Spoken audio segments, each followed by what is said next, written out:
ചെറിയ കുട്ടികൾക്ക് screen time maximum avoid ചെയ്യണം, അല്ലെങ്കിൽ കൊടുക്കാതിരിക്കണം എന്ന് നമ്മളെല്ലാവരും എപ്പോഴും പറയുന്ന ഒരു കാര്യം. 2 വയസ്സ് വരെ ഇത് മാക്സിമം അവോയ്ഡ് ചെയ്തേ പറ്റൂ, ബിക്കോസ് അത് അവരുടെ ബ്രെയിൻ ഡെവലപ്മെന്റ് ഭയങ്കരമായിട്ട് ബാധിക്കും. പക്ഷെ ആ ഒരു ഏജ് കഴിഞ്ഞാൽ ചിലപ്പോൾ ചില സന്ദർഭങ്ങളിൽ നമുക്കിത് കൊടുത്തേ പറ്റൂ. ഇത് അൺഅവോയ്ഡബിൾ ആയി കാലത്ത് പ്രാക്ടിക്കലും അല്ല, കംപ്ലീറ്റ് ആയിട്ട് ഇത് കട്ട് ഓഫ് ചെയ്യാന്ന് പറഞ്ഞു. അങ്ങനത്തെ സ്ഥിതിയിൽ നമ്മൾ ചില റൂൾസ് ഫോളോ ചെയ്തിട്ട് അവർക്ക് കൊടുക്കാൻ നോക്കണം.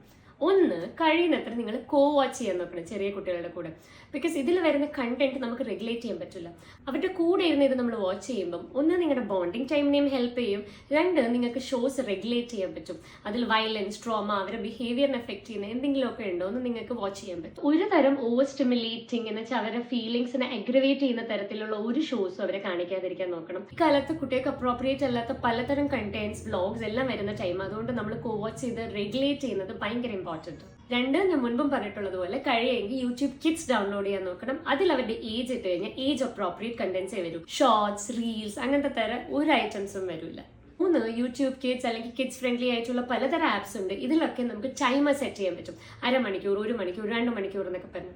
അപ്പൊ ഇവരുടെ ആ ഒരു ടൈം കഴിയുമ്പോൾ അത് താനേ ഓഫ് ആയിക്കോളും. അതുകൊണ്ടുള്ള മെയിൻ ഗുണം എന്ന് പറഞ്ഞാൽ നമ്മളിത് പിടിച്ചു വാങ്ങുക അല്ലെങ്കിൽ നമ്മൾ ചെന്ന് ഓഫ് ചെയ്യുകയൊക്കെ ചെയ്യുമ്പോൾ അവർക്ക് ഉണ്ടാകുന്ന ആ ടാൻട്രംസ് നമുക്ക് മാക്സിമം അവോയ്ഡ് ചെയ്യാം.